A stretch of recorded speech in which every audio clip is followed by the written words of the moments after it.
premier video show where we share the success journeys of the elite and learn about the pivotal moments and decisions that shape their paths to prominence.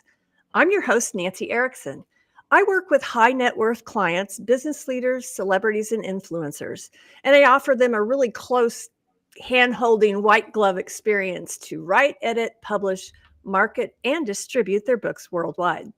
I'm the owner of Stonebrook Publishing. It's an award winning publishing house that publishes nonfiction books that can save lives, change lives, or transform society. Today, my esteemed guest is Dr. Kevin Daley.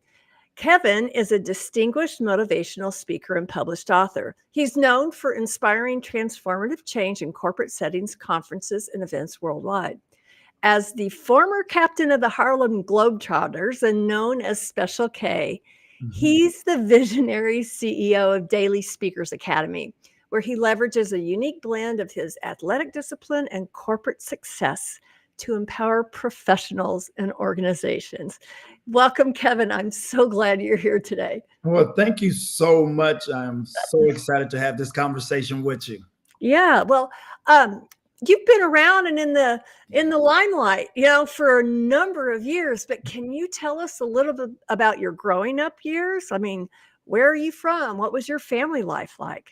Absolutely. So originally, and every now and then you may notice an accent, and that is because I'm originally from Panama City, Panama. Ooh, not Florida, Panama. Yeah. Yes, that's why I make sure that I mention that I say Panama, because a lot of people will say Florida. Yeah. And I'm still fluent in Spanish. That's why the accent comes out at times. Okay. But I grew up in I would say it was a middle class family at the time. However, my dad was an accountant and my mother was a teacher. However, my mom passed away at the age when I was 3 years old. Oh. So that left my dad as the sole provider, and he never remarried. So I grew up with my dad and my two older brothers. But we stayed in the middle class neighborhood, but we were no longer middle class because we didn't have as much anymore, which was very, very challenging because we were living in a place where it was highlighted the things that we lacked and the things that we didn't have. Right. Now, if you live amongst people who don't have anything, that everybody doesn't have anything. But we live in a place where people had stuff and we didn't. But it was a challenge, but it made me. I wouldn't change anything for anything. But I grew up playing every sport for fun. But I fell in love with basketball. And I think it was the fact that with basketball, you could play by yourself or you can play with friends. I was trying to use basketball as an outlet, and my friends didn't always want to play basketball like I did. So I said, forget it. I'm going to go play by myself. So, and then at the age of 13, we moved to Los Angeles, California, which was a bit of a change. Let me just interrupt you for a second. What took you from Panama City to LA? Well, I had no choice because I was 13. Well, right. I mean, but something took your dad there, right? Right. So, but my dad was trying to create some more opportunities for his kids. Wow. He wanted us to have some more opportunities that we could probably have in Panama at the time. So my oldest brother was 21. The middle brother was 18 and I was 13 years old. So it was a lot of fun. Obviously, there were some challenges there with the language barrier. Also the gang life in Los Angeles, because we didn't move to the greatest area either, right? Yeah. But love LA to this day, love Panama to this day. Well, so there's a gap here between where you were in Panama and loved to play basketball, and then you're in the Harlem Globetrotters. Okay, fill in that gap for us, because obviously you were really good and really athletic, and it's almost like dancing. It's like choreographed almost out there with the Globetrotters. So how did you get there? Yeah, it's very, very interesting. So I played high school, I played college basketball. And then after that, after college, I was playing basketball overseas in different professional leagues in different countries. Australia, Taiwan, Iceland, Turkey, you name it. I played there. But every summer I would come back to Los Angeles. And this particular summer, the place that I was playing at, I didn't make that much money playing. I just made enough to live. But then now it's summertime. It's like, now I got to make me some money. So I was really dead broke. But I wanted to play in every summer league. I wanted to play. Didn't want to miss any workouts because I wanted to be prepared for whatever my next job would be. In this particular summer, I was playing with an NBA player at the time, Paul Pierce. He was a member of the Boston Celtics, one of the greatest Boston Celtics players ever in the NBA.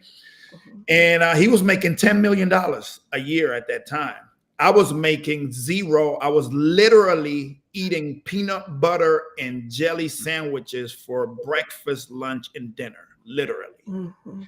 I had bought me a 1976 Cutlass Supreme to take me places, and it cost me $1,500. I literally didn't have anywhere to stay. The mayor of a city called West Covina, he heard about me, heard my story. He had connections with Panama, like family connections with Panama. So he said, you know what? He gave me 2 weeks stay at a hotel at a Holiday Inn in West Covina. 2 weeks stay. Now I'm playing in the summer. I'm doing very, very well in these leagues and these different tournaments. 3 days before I was supposed to move out of the hotel and literally about to live in my car, my phone rings. The Harlem Globetrotters had seen me in one of these tournaments or one of these leagues and offered me to come try out for the team, and they offered me a contract worth 6 digits which is going from peanut butter and jelly to a 6-digit contract. Yeah. A lot of people may say, why didn't I just get a job rather than risking almost living out of my car?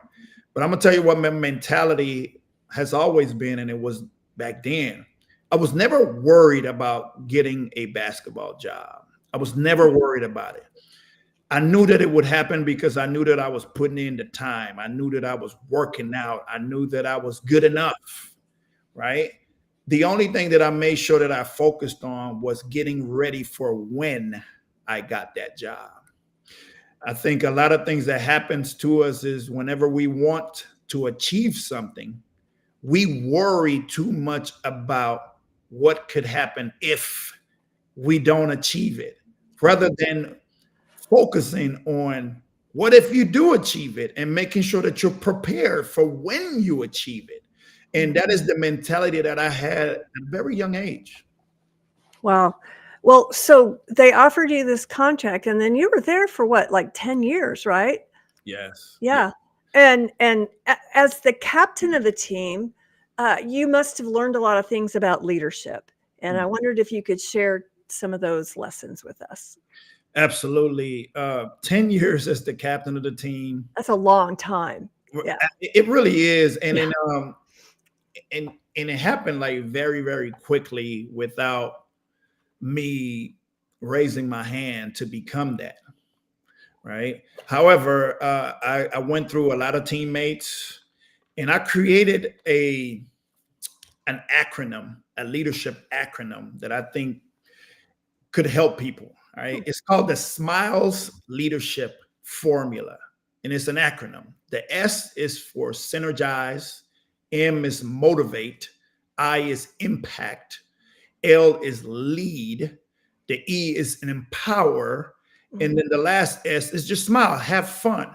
So how did I create? As if you see the Globetrotters, everything is like a symphony, right? Everything goes together. If I throw the ball without even looking, I know that my teammate is going to be there, right?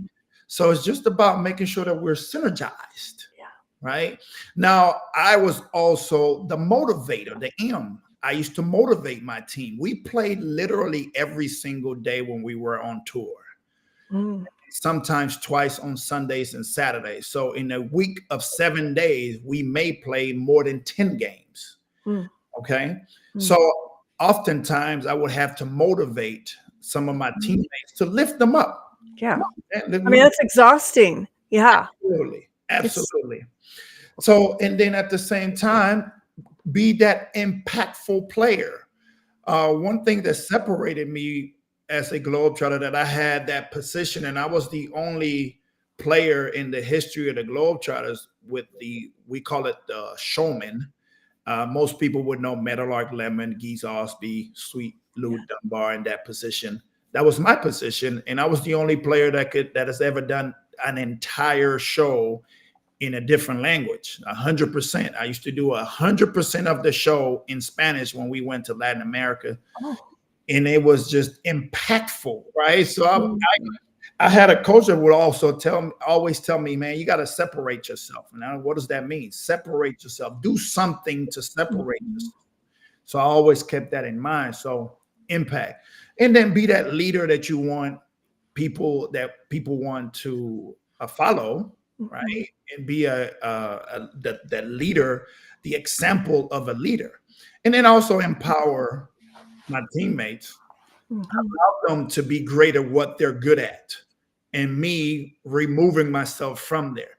And then we did the last thing we did it, and we did it well, which was smile and have fun. We did that a lot, right? Well, you still do that. I mean, you have such a pleasant, welcoming smile and demeanor and all, I mean, it's really interesting that when you smile, you attract a lot more people to you. And, um, anyway, so I'm just a little bit curious about the dynamics on a team because this can happen in a company, in an office, and whatever. Sure. People can bug each other, right? They can get on each other's nerves, and they can, well, sometimes like in a performance thing, want to be in the limelight Correct. all the time because you guys were entertainers, right? Yeah. So how would you deal with those kind of inner team conflicts and all? I mean, I would assume as a captain, you were there to smooth things out with people when they had some clashes. Sure. I think it starts in the beginning with letting everybody know some clear expectations about Mhm, their specific role, right? mhm, We were very, very good of letting people shine at the right time. Now, yes, it was me, the person that you would hear most of the time. It was me, the face that you would see most of the time. However, there were other teammates as well that at the right time, it was their moment, and I got out of the way. mhm, Right? We had dribblers, the ones that like Curly Neal that would go and dribble on the floor and do all these great things. That's their moment. We had the dunkers that would come in and do high flying things. That was their moment. So I think it's a matter of being clear so they know their expectations of their role, and then allowing them to shine when it's their moment, and mhm, giving them the times to shine mhm. as well. Yeah. Well, you have to do that in all kinds of leadership positions. You can't, if you have employees and they're good at something, you really need to let them be good at that thing and get behind, I mean, like out of the scene totally. Absolutely. And that's what creates just really satisfaction for them and loyalty to whatever you're working on together. So, well, Absolutely. I heard something about you and Michael Jordan. So, I'm curious, how are you 2 connected? Well, I used to be a double for Michael Jordan in commercials. Okay, did you do the underwear ads? That was not me. I think that was all him that time. I'm still wondering, boxers or briefs? One of the most iconic commercials that I did with him was a commercial when the present Michael Jordan, which at the time he was still in the NBA playing for the Washington Wizards. The present Michael Jordan was playing against the old Chicago Bulls Michael Jordan of the 90s. They were playing one-on-one, trying to decide which one was better. So I happened to Younger man and a little yeah, bit older guy, yeah, so so I happened to play the younger version of cool. Michael Jordan, and it was so much fun because he's my favorite athlete of all time. I had never even seen him in person. And the way that I first meet him is when I have to literally play one-on-one for real against Michael Jordan. That was my introduction to Michael Jordan. I mean, play to win or play to just so he has a partner to make him shine and look. No, playing like two competitive guys Oh gosh. playing against each other, which was it was a lot of fun. We did that one, took us 3 days to film. I got a chance to get to know him a little bit. I mean, I don't say that we are like I can just pick up the phone and call him, but at that Right. time we bonded a little bit, which was a lot Yeah. of fun. You know, I was a young kid, 23 maybe. Oh wow. Yeah. That's cool. Um, so it took you 3 days to film it, and so 10 years as captain of the Harlem Globetrotters, and when did that tenure end? So that ended in 2014. Okay, so 10 years ago, right? Yeah, yeah. Mhm. Wow. Yes, it's been 10 years. Yeah. So tell us what you're doing now and how you got into that, because I mean, you're obviously a leader and, people like to follow you, you know? I mean, you've claimed your place that, but I think you've also extended that into the business world. So can you tell us a little bit about what you're doing now? Yeah, so when I retired from the Globetrotters, as Globetrotters, we did a lot of inspiring of people. Mhm. A lot of I will say about 75% of what we do as Globetrotters was inspiring and impacting people. So, and Mhm. that really, really warmed my heart that I wanted to continue doing that as a Mhm. motivational speaker. Mhm. However, in the beginning, I failed, not because I wasn't good on stage, but I failed because I didn't know the motivational speaking business Yeah, side of and it is a business. There's a it. Mhm. rhythm to it, right? Absolutely. Mhm. So that forced me to go into corporate America. The first job that I had, I was 38 years old in an entry level job, right? And I was 6'5" in a cubicle, making 50 calls a day. But within Like a 6 call center kinda it thing, or was it wasn't outside sales or outbound sales? it was a physician recruiting Oh, company where we help place doctors in temporary jobs. oh, sure. And within 6 months, I was promoted into a higher position, which was a company record.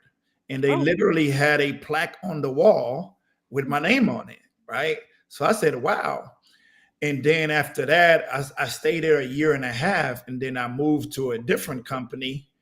And they were just getting out of the startup phase at the time when I joined. I was employee number 26. oh, And I started in the sales. I was a salesperson, and then I was able to gain different positions. I became sales trainer, I was a manager, and then I ended up as the senior director of sales and working with some great, great people. And eventually I had a hand in the company reaching a $2.2 billion evaluation. Now, while I wow. was doing that, I was still speaking, but eventually I said, you know what? I've learned so much by being in corporate America. And Mhm. I learned how I had these attributes as an athlete that were transferable into corporate America. Let me go back to corporate and speak on some of these things. Because what I noticed was that I was passing people in the ranking order that Mhm. had way more experience than me. Hmm.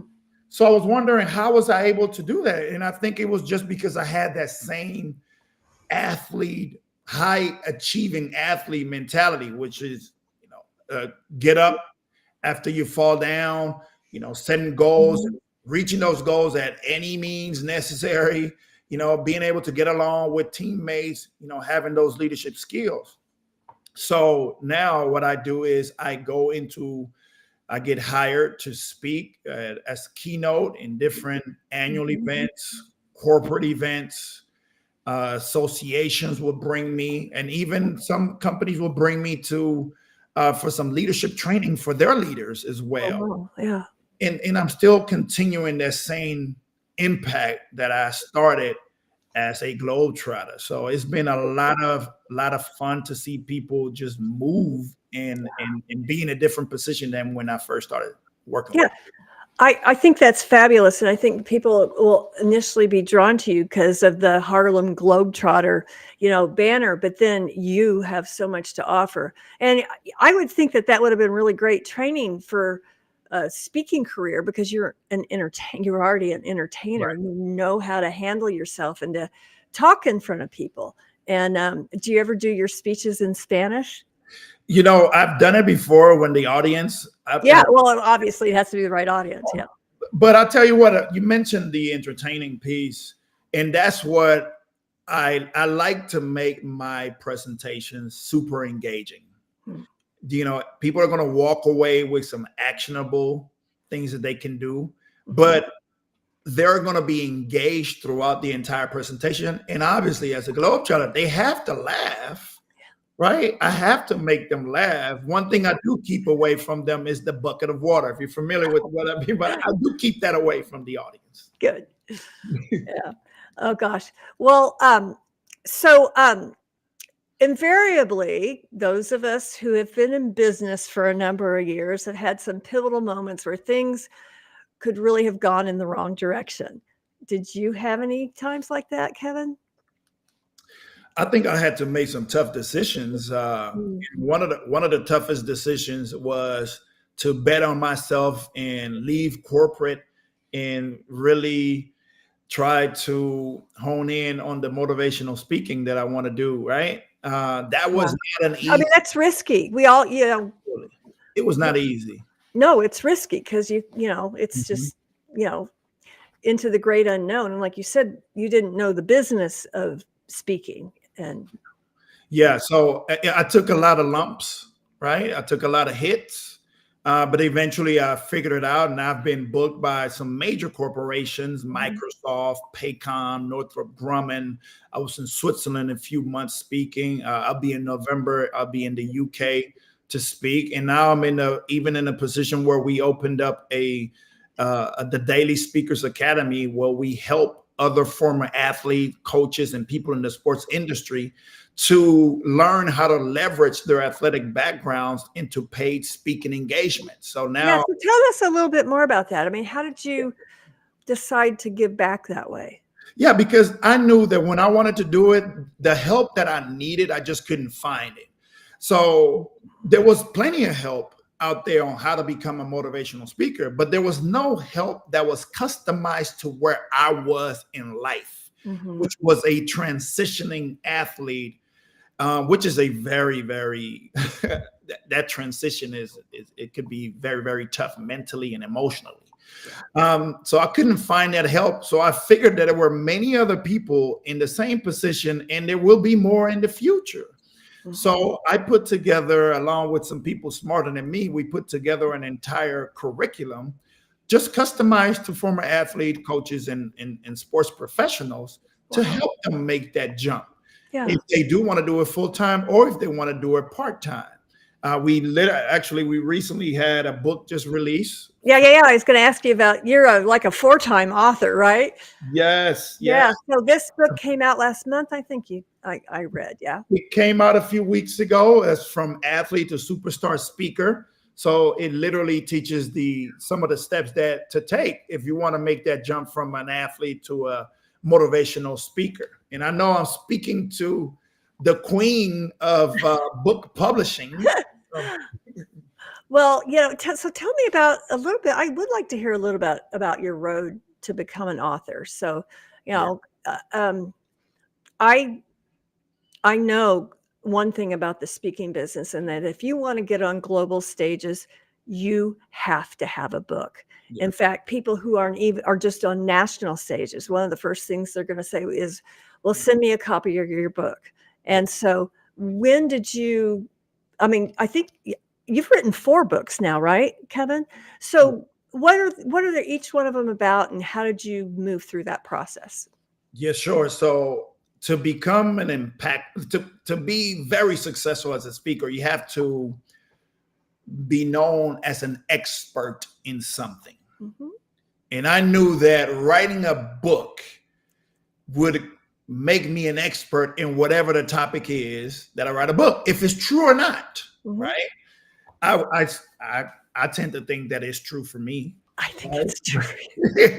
But the If first, nothing else, you're an expert in Kevin Daley, right? exactly, which that was my first book. My Yeah. first book was my autobiography, which is called I Never Stopped Smiling. And I tell you, this is coming from a person who had a hard time writing 2-page essays in college. Yeah. It was very, very difficult. However, with telling my story and the way that I did it, it just became a whole lot easier for some reason. Mhm. And I was just writing the way that I wanted people to feel whatever it is that they're reading. If I was laughing, I want them laughing. If I was crying, I wanted them to cry. If I was sad, I want them sad. Yeah. Right. So that's how I was doing it. And I left everything on the paper. I Mhm. wrote from the difficulties of losing my mother at the age of 3. I wrote about the challenges that I had, and also the ups that I've had in my life. And to my surprise, that first book, it won an international award, the Reader's Favorite Gold Medal Award for its category. Are you familiar with the Reader's Favorite? Yeah, I am. And congratulations, because that's quite an accomplishment. So, uh, Thank you so much. we always, and so, writers write to be read, so we want to not only be read, but we want it to be well received. So Yes. that was incredible, an accomplishment for your first book. Oh my goodness. And it gave me so much confidence. So from there, I wrote some leadership books based on the Mhm. formula that I shared earlier. Yeah. I wrote the book on that, and then I wrote a workbook to go along with that Hmm. leadership book. It's called, so the leadership book is called 1+1=10. And then the latest one is the one about the from athlete to superstar Mhm. speaker.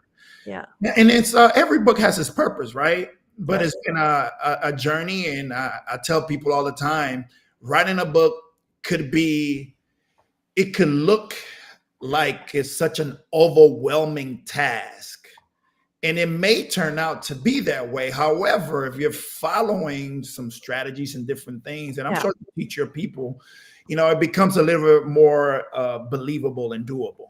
Yeah. A lot of people, uh, um, they want a bigger audience. And in order to have that, you need a bigger platform. And a book is a perfect way to achieve that. But then they're like, I don't know what to do. And I was like, well, I know what to do. Yeah. And we just take you through these little step by step by step by step by step process, so that over time you're crafting a really outstanding, what I call a high impact nonfiction book. Because you want your book to create a change in the reader. Yeah. You don't want them to be the same after they've read your book. You Right. want them to be motivated or changed, or have, new insight, new confidence, whatever, kind of like what your books are like. But it's really, if you have a process, then it's not hard. But if you've never done it before, it can seem really daunting. The other Correct. thing people often say is they don't think they have time to do it. And they're like, oh, I want a ghostwriter. And I'm like, actually, you probably don't, because you'll probably end up spending more time with a ghostwriter than if we go through this process.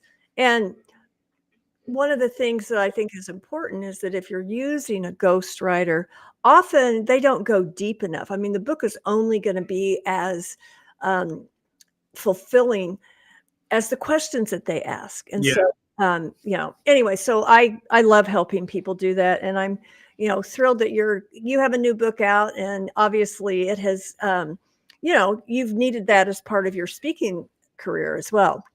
It's So, been extremely helpful. yeah. So how would you say, Kevin, that you are using your impact and your influence, to really make the world a better place, to have a great impact?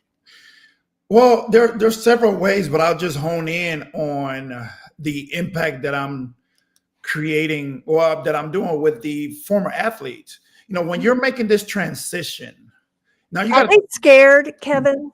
oh, absolutely. Mhm. Absolutely. You're scared, you're lost, you go through some depression. I bet. Now, Yeah. It's like, I would think it's like it's a grieving time, I would think. Yeah, I'm not saying every single one of them, but I will tell you this, that the majority of athletes making that transition, that happens. It happened to me. Mhm. You got to think about it. You spend your entire life dedicated to this sport. And now, let's say you are 20 something or early 30s, that is over, and you have the rest of your life to live. Now, most of us don't think about what we're going to do next. We should, Yeah. but most of us don't, because we were living in the moment of, Yeah. I have to be great to play next year and the following year and the following year. So I'm giving them some tools and a roadmap. If this is something that they want to do afterwards, I did some research, and one of the top 5 things that former athletes want to do after they retire is becoming a motivational speaker. Mm. Right. So these are the tools that we give them through our coaching program. And it's been fantastic to Yeah. see the transformation, and just to see the confidence level just Rise. rise from the time when we first had a conversation with them. Right. Yeah, they need to know they still have a place in the world, right? And when you retire from something like that, you're young and you need to have a next step.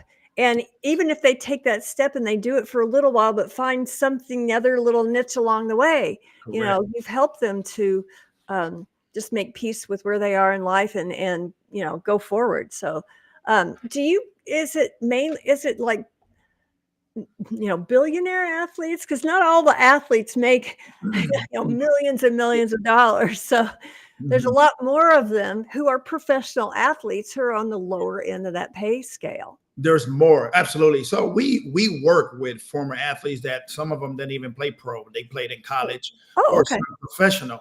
Mhm. And honestly, those that are millionaires and multimillionaires, they're better. They don't need me, because Okay. they don't need to Mhm. follow the same steps. Because guess what? If they have that much money, most likely they are very famous. Yeah. And all they have to say is, hey, my name is such and I such, want to do this. and people will hire them. Yeah. So, the athletes in that level, they don't need what we offer. So we help those that are not in that category, which is way more of them than there is of those that Mhm. are in the multi-million dollars. But yes, I'm glad that you asked that question, because a lot of people think that you have to have a big following, that you have to be Mhm. a household name, and you absolutely don't. I was a household name in some households, but not in every Mhm. single one of them. Right? Right. When a lot of these companies hire me, some of them may not even know who I am. Every now and then I run across somebody and say, "Oh, you Special K," which is super cool, but it's Yeah. not something that I can depend on. Right. Yeah. So yes. Yeah. Well, I love that. People need a path. They need to have something to follow and somehow to get from where they are here, which may feel very vacant, to Absolutely. where they're going. So, well, Kevin, to wrap it up, I want to ask you a few rapid fire questions Ooh, to we help the audience get to know you. So, are you ready? ready. Okay. Cat or dog? Dog. Coffee or tea? Tea. Summer or winter? Summer. So, Netflix or movie theater? Both. Both, yeah. Okay, casual night in or fancy night out? Casual night in all day. Yeah. Window or aisle seat? Window. So I don't With get, those long legs? yeah, because I don't like being bumped when I'm asleep. So I go with the window. Okay, morning person or night owl? Night owl. Okay, wow. Well, so what's your guilty pleasure? Cigars. Oh, that's crazy. I just, it's so funny. And I talked to someone before who said the same thing, and they said, and I like to dip my cigar in my whiskey. And I was like, I love cigars. okay. So, Kevin, you're multi talented. What's something you cannot do? Wow. One thing that I cannot do. Uh, it Can shouldn't you be. sing? It, I can't. You know what? This one thing that I cannot do that I wish that I could do is sing. I know. I wish. I always wish that I could be an R&B singer of the '90s. That would be fun, wouldn't it? That's hard work too, though. I mean, it looks like fun, but anything in that kind of realm is is a lot of energy expended. So, Absolutely. yeah. Okay. So, where can our audience find you if they want to connect and learn more? Sure. So on all social media platforms, you can find me at Mr. Trotter 21, Mr. Trotter 21. But right here on LinkedIn, you can find me under Dr. Kevin Daley. Yeah. Right. My website is speakerkevindaley.com. Okay. And for those athletes who would like to explore the idea of motivational speaking, Daily Speakers Academy .com. You can reach out to us there. And we also have a free Facebook group that is called the Motivational Speaking Roadmap for Former Athlete Coaches and Sports Professionals. So find us. There's plenty of ways to find. Yeah, you're everywhere. Well, I really appreciate you being my guest today, and thanks for shedding light on what you do and how you're impacting the world. So, if you or someone you know wants to write a book, you can find my contact info in my LinkedIn profile, and there's a link to schedule a strategy session with me if you just want to chat about book ideas. Thank you so much to our audience and to Kevin. You've been watching Masters of Influence with Nancy Erickson. See you next time.